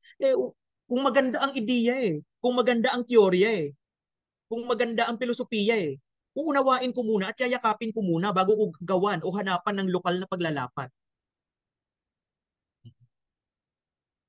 Ayan. So yung divergence na binabanggit dito, cultural divergence at saka convergence, ito yung binabanggit ko kanina na Doña Victorina syndrome. Okay? Hinggil sa pagtuturo ng Pilipino sa kolehiyo at sa antas graduado, ito yung binabanggit ko, kailangan natin ng tangkilik ng mga makapangyarihang dominyo tulad ng media. At nakakatuwa, ginagawa po ito ng media. Di ba halos mabibilang na lang natin yung nagbabalita sa Ingles. Kahit yung mga media na nasa online, nakikita natin ang lakas-lakas ng Filipino sa kanila. Bakit? Naunawaan nila na pagka pumunta ka sa online, ang iyong tagumpay ay nakasalalay sa usapin ng engagement. Gaano karami ang pumupunta sa'yo? O pinagtatalo sila ng mga vloggers. 'Di ba? Yung mga vloggers na kahit fake news ang pinipedel, pero nagsasalita sa wika na nauunawaan ng kanilang target audience. So ano ang ending? 'Di ba? Kahit ang inq.net talong-talo sila sa engagement ng mga ng mga vloggers. Hindi po ba? So kailangan natin mag-paradigm shift. Gawin natin pampubliko ang diskurso at mangyayari lamang ito gamit ang wika na malay at nauunawaan ng publiko. Okay? Mag-ingat tayo sa mga mapagsamantala sa kultura at sa wika. Marami kasi ang nagpapanggap ng mga language defender, mga taguyod ng kapakanan ng pangwika. Pero pag titingnan natin, kapakanan naman pala ng kanilang language organization ang itinataguyod. Di po ba? Ayoko nang i-elaborate, baka may ang tagumpay ng anumang kampanyang pangwika ay nakasalalay sa matalik na suporta ng sambayanan. Sabi nga nila, kung ano ang magiging hugis ng wika, depende yan kung paano ito hinuhulma at dinidikta ng bayan. Dahil ayon kay Lope Santos, ang tunay na Panginoon ng wika ay ang taong bayan, hindi ang mga grammarian, hindi ang mga linguist. Kahit gaano paulit-ulit mag-prescribe ng tuntunin ang mga grammarian at linguist, kung hindi po yun gustong tangkilikin ng bayan, ang gramatika ng bayan ang mananaig. Ayon po kay Lope Santos sa kanyang balarila ng wikang pambansa, ang taong bayan ang tunay na Panginoon ng wika. Dalhin natin sa kanila ang diskurso gamit ang wika nila para magkaroon tayo ng ganap at kolektibong paglaya. Kailangan ng lahat ng henyo o intelektual sa Pilipinas ang wikang Pilipino para maipalaganap sa iba't ibang dominyo o sa higit na nakararami ang lawak at tayog ng kanilang talino. Sa ganitong paraan, liliit ang puwang sa pagitan ng mahirap at mayaman ng mga nakapag-aral at mangmang. May ganitong resemblance din may ganitong sinasabi si Mahatma Gandhi. Pero hindi ko alam kung gaano ka-eksakto yung quotation. Pero siya ang inspirasyon ng pahayag na ito. Okay. Nararapat iwasan ang pagtatangi o pagputya at paghamak sa isang tao nang dahil lamang sa pagkakaroon niya ng puntong regional o regional accent. Hindi na tayo nakagraduate sa sa problemang sa totoo lang ang linguistic problem natin sa Pilipinas, phonetic problem lang. 'Di ba? Hindi tayo nagkakasundo sa tunog. Bakit? Ang dami-daming linguist sa Pilipinas. 'Di ba? Bakit ba natin pinipilit na kinakailangan ang wikang Pilipino salitain sa iisang paraan lamang? Standard at that. Hindi po 'yun. Ang Pilipino, pag sinalita sa buong Pilipinas, aangkinin siya ng mga ethno-linguistic community na may ibang mother tongue, na may ibang cultural background. At yung cultural at linguistic background na yun, magko-camouflage yun sa kung paano sila magpipilipino. Di ba? Pati yung kanilang individual speech habit, tatawid yun. Wala po tayong magagawa kay Senator Manny Pacquiao. Kahit kuryentehin po natin ang dila niya, hindi po didiretso yun. 'Di ba? Hindi po 'yun linguistic defect, ang tawag po doon linguistic identity. 'Di ba? Hindi na po dapat natin ginagawang problema iyon at ginagawang katatawanan. Hindi kailanman dapat talikuran ng ang wikang kinagisnan o mother tongue dahil lamang sa mga political, social at academic pressure. 'Di ba? Kinakailangan muli tukuyin at kilalanin at irespeto ang kasaysayan ng mga katutubo. Okay? Kaya daw po ng pagtatangkang isulong ang lokal na ekonomiya sa kanayunan, so sabi ko nga kanina, lahat ng resources sa sentro dalhin sa kanayunan. Dahil pag nangyari ito, tatatag yung ekonomiya sa regions eh. Pag tumatag yung ekonomiya sa regions, magkakaroon tayo ng tinatawag na demographic security. Kukonti na ang magsisiksikan sa Manila. Hindi po ba? Alam niyo po ba kung bakit ang dumi-dumi ng Manila? Kung bakit may problema tayo sa peace and order? Kung bakit may problema tayo sa kalinisan o sanitation? Nung dinisenyo po ni Daniel Burnham ang Metro Manila, di po ba during the Commonwealth period, Metro Manila was only intended for 1 million people. Ano po ang kaya pong serbisyuhan ng national government at ng pamahalaan ng Manila is only 1 million Manileños. Now we have more than 13 million. 13 million all over NCR and 9 million is concentrated in Manila. So nagtataka tayo kung bakit may unequal distribution of wealth. Eh, ang dami-dami eh. Diba, yung iba dyan, hindi naman lihitid buong taga Manila eh. Bunga lamang ng internal migration. Galing sa ibang bahagi ng Pilipinas na walang economic opportunity kaya sumiksik sa Metro Manila. At para mabawasan ito, kinakailangan natin ng demographic security. Paano gagawin yun? Ilagay yung resources, ipasa, paagusin, papunta sa laylayan. Demographic security also means linguistic security and stability of linguistic and human rights of the Filipinos from the countryside. Okay? Ang pagpapaunlad sa mga kanayunan, yun nga po ang binabanggit ko kanina, ay o pagsusulong ng lokal na ekonomiya, ay mabisang daan, di po ba, para mapatatag yung ating o magkaroon ng solidaridad, pagpapatatag yung bawat pamilya sa loob ng bawat komunidad wika. Sa ganitong paraan may iwasan yung displacement o migration na hindi naman po kailangan kung may economic life lang po yung ating mga kanayunan. Okay? Kailangan po nating irespeto ang karapatang pangkultura, di po ba, ang identidad at ang sariling pagpapasya ng iba. Kailangan din po ng pagpapataw ng respeto sa mga kasaysayan at kasunduan at sa pagpapakilala po ng kapayapaan batay sa hustisya. We can never speak of peace and justice, of peace in absentia of justice. Di po ba? So, ito po yung ipinaalala sa atin ni Professor Ligaya Chamson Rubin noong 1992. Paborito ko po itong quote na ito. So, sinabi niya ang ating mga wika ay magkakapatid eh, kasi galing lang naman tayo sa isang family tree, yung Austronesian branch of languages. Di po ba? Ang dami nating kamag-anak na wika sa Timog Silangang Asya, lalo na po sa Malaysia, Indonesia at Brunei. Natin yung ating vocabulary similarity, ang lapit. Di ba? Hanggang sa mga aborigine ng Australia at New Zealand, hanggang Madagascar, nakikita po natin yung similaridad ng ating pagiging Austronesian sa usapin po ng wika. So dahil magkakapatid yung ating wika, hindi tayo dapat nag-aaway-away. Hindi tayo dapat nag-discriminate ng isa't isa. Sabi niya, katulad ng magkakapatid na nagkahiwa-hiwalay ng magkaroon ng sari-sariling pamilya, paumanhin po sa mga typo at tumahak sa kani-kanilang pamumuhay at kani-kanilang paraan ng pagharap at paglutas sa mga sitwasyon at problema, ang mga wikain sa Pilipinas ay nagkaroon ng kani-kanilang anyo at hugis, bagamat hawig pa rin. Pwede ba magbilang tayo hanggang 1 to 10, isa, dalawa, tatlo, punta ka sa ibang mga wika sa Pilipinas, yung isa, usa, asa, sa. So nakikita natin phonetically, etymologically, once upon a time, isang family tree lang talaga ang pinanggalingan. Nag-branch out lang. Idinagdag pa niya, mahalagang alalahanin ang pananaw na ito sa sandaling nasa bingit tayo ng pagkutya o paghamak sa ating kapwa ng dahil lamang sa usaping pangwika at usapin ng pagkakaiba-ibang pangwika. Yun lamang, maraming salamat sa ating pakikinig. Salamat po. Wow naman, Sir Jomar. Maraming salamat. So, maari ka munang uminom ng tubig. Baka inabot ata ng 2 hours ang ating talakayan. So, napakaganda ng talakayan ukol sa kahalagahan ng wika. Marami kaming napulot na katotohanan mula sa iyo, Sir Jomer. So, lalo na yung sinabi mo tungkol sa heritage of smallness, no?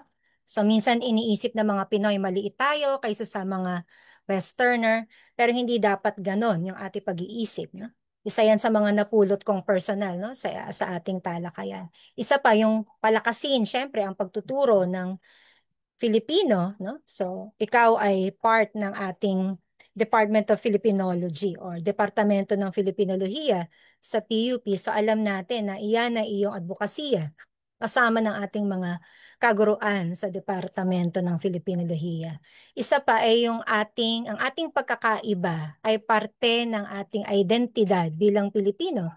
Ito ay sinasabi ko no, sa aking mga estudyante. Well, alam naman natin na ako ay isang English teacher, but I always tell my students na ang pagkakaiba-iba natin, lalo na yung regional na accent, no? Regional accents, yan ay beauty o yan ay kagandahan natin. At hindi yan dapat tinatago or ikinakahiya, no? So sabi ko din pag ako ay nagtuturo, tayo ay language teachers. Hindi tayo English teacher, Filipino teacher, Spanish teacher. No, yan ang aking lagi ding sinasabi. So nawa yung ating mga estudyante na nanonood ngayon, pati sa Facebook Live ay natutunan yan mula kay Sir Jomar. Sa mga may katanungan po, para sa ating guest speaker, yan, maaari nyo pong i-post sa ating chat box ang inyong questions na tungkol po sa ating tema or tungkol sa ating topic, pwede po yan. And then atin pong pinapasalamatan ang presensya ng iba't ibang mga kolehiyo, College of Arts and Letters, College of Law, College of Accountancy. Nandito po sila sa atin ngayon, Sir Jomar. Nakikinig sila at nanonood. College of Human Kinetics, nakita ko po si Dean Luwalhati de la Cruz kanina, Dean Nene, Ma'am Nene. And then nandito din po ang College of Law. Nakita ko po ang kanilang si attorney nandito po no kanina.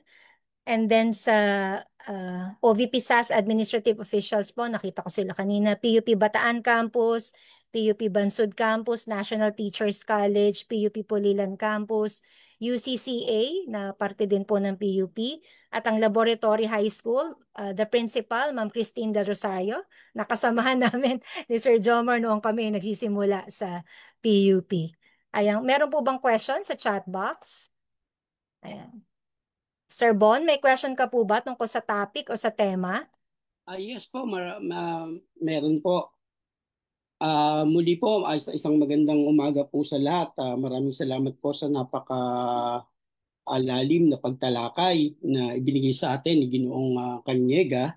Nais ko lamang po siguro magbigay muna ng ilang bahagi po na doon sa mga nabanggit ni Ginoong Kanyega, lalo sa usapin ng wikang Filipino. Medyo tumunog lang yung tenga ko nung marinig ko yung mga gurong naghihinuto at 2 o'clock PM, di ba?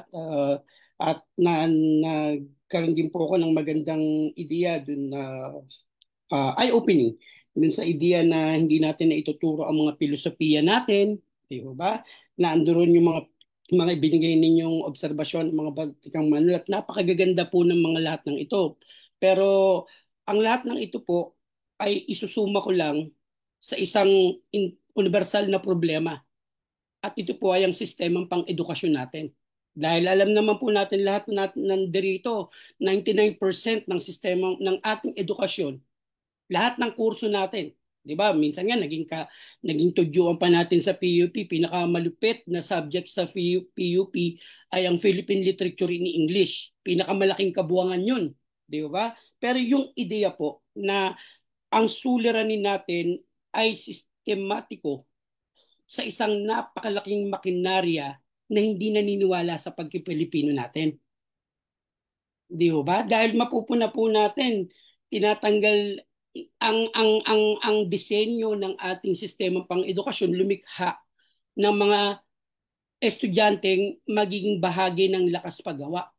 Hindi nakatuon dun sa mga pilosopiyang binanggit ng mga scholar natin, pagpapahalagang panglipunan, pangkalooban, dignidad, hustisya. Bakit kanyo? Kasi mula sa grade 1 pa lang, ipinakikita na sa atin, hindi mahalaga, hindi integral na bahagi ng pagkatuto ng bata gamit ang wika niya. Yung tinatawag nating foundational core learning, respeto, hustisya, kapaligiran. Okay po? So, itong mga bagay pong ito, ang nais kong idagdag marahil sa maraming bagay na sinabi ni Ginoong Kanyega, na sistematiko Ang problema natin, sistemang pang-edukasyon to. Marami tayong leaders ang hindi naniniwala na mahalaga ang Filipino, mahalaga ang kultura, mahalaga ang filosofiya, and so on and so forth. Marahil po, on top of this, isang bagay na nais ko sigurong itanong sa ating tagapagsalita, gaano po ka-aktibo ang Komisyon sa Wika sa policy making na may kinalaman sa pagtataguyod ng wika, panitikang kultura sa sistemang pang-edukasyon natin. Pangalawa po, ano po ang komento ninyo sa mga pagkakataon na meron tayong mga batikang manunulat, batikang filosofiya, batikang historiador na nagpa-publish ng mga gawa, pero sadly mismong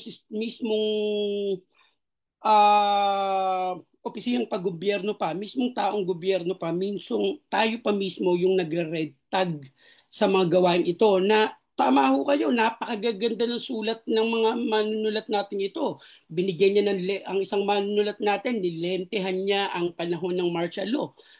Ang isang manunulat natin, nilentehan niya ang panahon, ang buhay ng ating mga ang danas ng mga namatayan, naghirap, nakaranas ng korupsyon, nakaranas ng maling sistema ng pamamalakad ng gobyerno sa panahon ng pandemya, and yet hindi sila binigyan ng pagkakataon na red tag pa sila.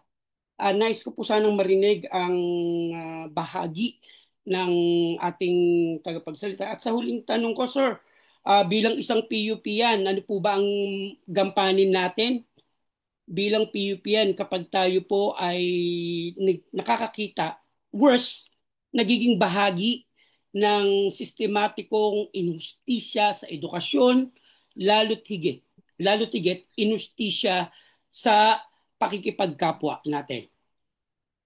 Ayan, salamat po. So bali dalawa po yung iniikutan ng tanong. Una po sa pulisiyang pangwika, yan po yung hindi ganun kalalim yung naging pahapyaw ko siyang binanggit kanina eh.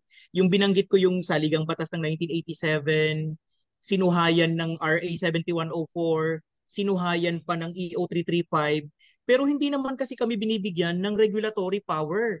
Babanggitin ko po yung halimbawa, nung 2013 po hanggang 2015, habang maingay yung usapin ng pagtatanggal ng Pilipino sa kolehiyo, nakasama ako sa mga pakikipagpulong sa mga importanteng ahensya ng gobyerno, lalo na ang CHED, lalo na ang iba pang mga opisina na pwede sana naming kausapin at maging kabalikat sa pagtataguyod ng kahusayan ng wikang Pilipino.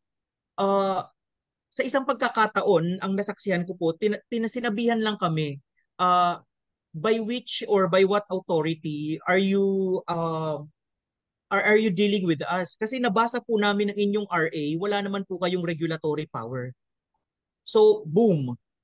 Ganun po siya kaagad. Kaya po sa ganang akin po bilang PUP yan, napakadami ko pong ideal na bagay na gustong gawin. Pero ang masamang bagay, ang mahirap po at ang masakit na katotohanan, pagka-ordinaryong kawanika, hindi mo naman yun maipupush eh. Kasi lahat ng dumadating may kanya-kanyang sariling plataforma o agenda.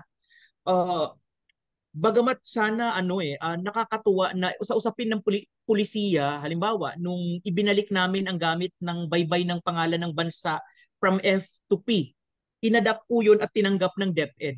So sa mga ganitong pagkakataon po, umaasa po kami sa bukas na pagtanggap lamang ng publiko at hindi po dahil sa kaya namin silang utusan. Dahil unang-una, wala naman po kaming kapangyarihang mag-utos, kundi hanggang sa panawagan lamang po ang ibinibigay sa amin ng batas. Medyo masakit na pag-amin po ito, pero ganun po talaga eh. Upon my reading of RA 7104, hindi po kami binibigyan ng police power.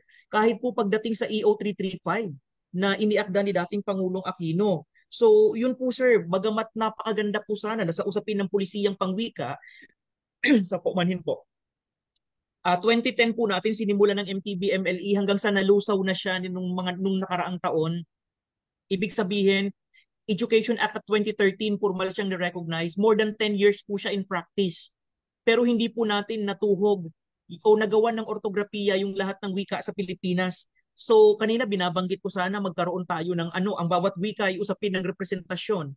Hanggat hindi na isusulat ang isang wika, malaki ang posibilidad na patuloy itong maglaho. Pero paano po maisusulat ang isang wika kung walang gabay kung paano ito isusulat? At yun po ang tuntunin ng ortografiya. To date po ang ortografiya po na batay sa pag-harmonize ko po sa datos ng DepEd ay meron na po tayong mahigit 100 na mga wika sa Pilipinas na may ortografiya. So ibig sabihin marami pa pong dapat trabahuin. Kung ang bilang namin ay 135, may over 30 pa po na kailangang buuin.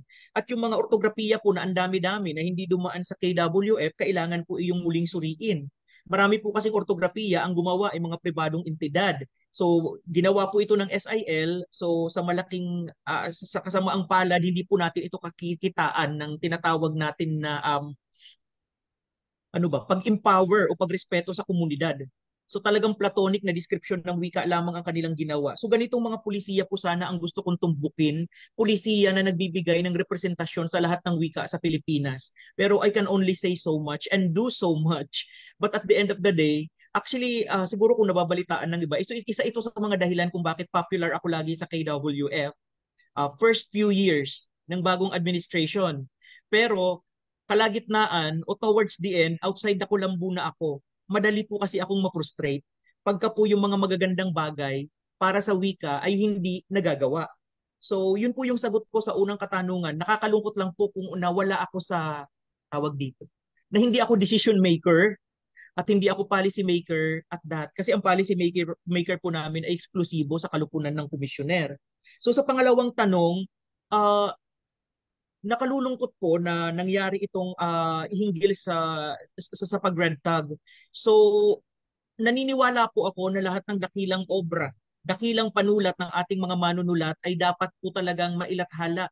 Ang akin na lamang pong ipapakiusap ay sana po ay igalang din po ng ilan nating mga manunulat na ang mandato po ng Komisyon sa Wikang Pilipino ay pagtataguyod ng Pilipino at preserbasyon ng maraming wika sa Pilipinas. Sabi ko nga, kung isa ang Pilipino sa 135, may 134 pa tayo na kailangan trabahuhin. So, dapat po mga aklat pangwika at panglingwistiko po ang naka-pipeline po batay sa aming ISO form na inilalathala ng KWF. Pero ganun pa man, sabi ko nga dahil hindi ako decision maker, hindi po ito ang nasusunod eh. Kasi ang nasusunod po lagi ay kung ano ang pasya ng pamunuan. So sa madaling sabi, imbis sana na ortografiya, aklat sa semantika, aklat sa matinong paggamit ng wika, aklat sa punolohiya, aklat sa diskurso, dapat ganun ang inilalabas o mga diksyonaryo. Naging tuon po namin itong mga nakalipas na taon ang pagsasalin ng klasiko at pag-aakda ng mga librong pampanitikan. Wala naman pong masama dito dahil ito nga po, kagaya ng binabanggit nung ating nagtanong, ay mga magagandang kaisipan ng nilalaman. Pero umaabot din po kasi minsan sa punto na hindi nagagampanan ng KWF ang kanyang mandato na sinupin ang mga katutubong wika. Kasi sa usapin ng publikasyon, malaking hati ng inililimbag na libro ay walang kinalaman sa preserbasyon ng wika, kundi nakaangkla lamang sa prerogative ng may hawak ng kapangyarihan. So hindi po ba kayo nalulungkot? Wala kayong nakikitang aklat sa KWF about semantics? Hindi po ba about discourse analysis? Hindi po ba about morphology? Na napaka-importante po yan, lalo ngayon walang aklat about language mapping, about Sir, concept mapping. maraming nailabas na mga diksyonaryo during those 3 years. Opo, kaso sir, kailangan ng Marami din po pagsasapanahon. akong Opo, nahinging libro na may kinalaman sa wika. At totoo sir. ito po ay kolaborasyon ng KWF with other cultural. Tama ho kayo. Opo, totoo. Tama ho kayo na hindi man marahil hindi man mandato, pero hindi rin naman po yata mandato ng KWF na magtaguri sa isang partikular na akda, lalo sa mga premyadong manunulat na ang kanilang gawa ay red tag. Kasi ho, magdadala po ito ng isang chilling effect para sa mga manunulat, para sa mga magbabasa. Kayo, sa inyo na nga po nanggaling, nais nating maging mapagpalaya, nais nating humawak ng diskurso. At ang panitikan, bahagi ng wika, ay bahagi ng isang malaya at malusog na diskurso.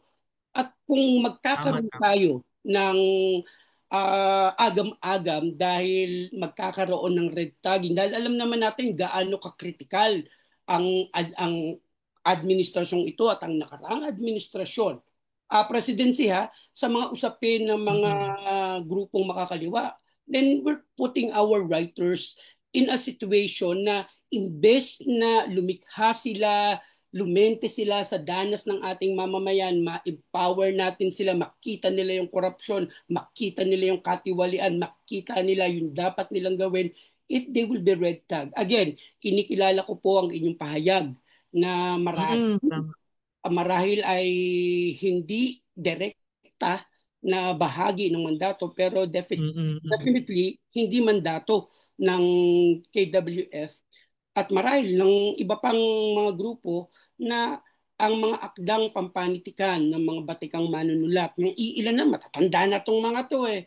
'Di ba? Nagpapabading pa lang yung mga susunod na manunulat. At kung bibigyan natin at magiging bahagi tayo ng pagre-red tag nun, it will be a loss. Hindi lang sa lente ng mga makawika, lalo tigit sa lente ng mag-aaral na Pilipino sa kabuuan. Paggawa ng PR, pati yung band paper. Ayun, maraming salamat po sa at tanggap po natin yan sa katunayan isa rin po yan sa tuwing may mga engagement ako, hindi po bago yung tanong, lagi pong ganon. Lagi pong nauungkat o nabibring up po yung ganyang katanungan. Ah, Sabi ko nga po kung nasa akin lang sana ang kapangyarihan. Kung ako lang sana si Darna o si Superman, yung lahat sana nang naituro sa akin sa aking sintang paaralan ay sana nailalapat ko. Pero ito po yung yung masakit na pag-amin po para sa ating lahat. Lahat po tayo na manggagawa sa gobyerno. Kung sino po yung I don't know kasi nati-trigger lang po yung frustration ko tuloy na ang daming magagandang bagay. Tama po yung maganda po yung linya at parametro ng pagtatanong. Marami pong mga dakilang bagay na dapat sanang napagtutuunan pero kilala ko naman po si Sir Bon, so I know how idealist he is. So I recognize and I acknowledge uh, the Yes. concept, the questioning. Yes. Maraming Maganda po salamat sa yun, maganda. diskurso, Ginoong Salamat Jomar. po.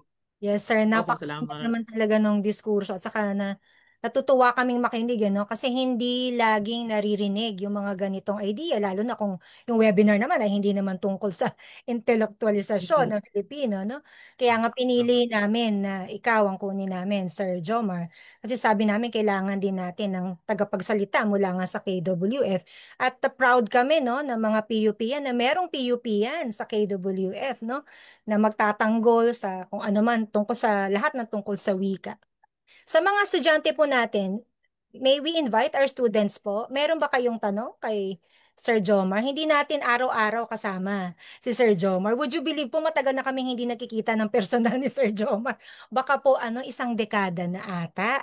So online pa lang po kami ulit nagkita. Sa mga estudyante po, meron po ba tayong tanong? O kung sa Facebook Live, Sir Kenneth, meron po bang tanong? Or Ayan, siguro, 2011 po tayo huling nagkita, ma'am. yun 2011. nga, Sa yun nga, faculty sir. room. Diyos ko, baka ang tagal na po nun. Dito po sa ating chat box, may nagpapasalamat for sharing your knowledge. It will be helpful to his Mm-mm. personal growth daw. And congratulations to all the organizers for the success of the webinar. Yun lang. At sa tingin ko naman, Sir Jomar, sa dami ng pinaliwanag mo sa amin, sa dami ng eye-opening ideas na na pinaliwanag mo, malamang lahat kami tinamaan, lahat tayo tinamaan, but in a good way, sabi Mm-mm. ko nga kanina. Alright, so at this juncture po, kung wala na po tayong questions sa ating chat box at maging sa Facebook Live, pumunta na po tayo sa paggawad ng sertipiko. Tama ba? Sertipiko o sertipiko, Sir Jomar? Okay. Sa ating tagapagsalita, Sir Kenneth? Opo. Ayan, hayaan niyo po kung basahin ang nilalaman.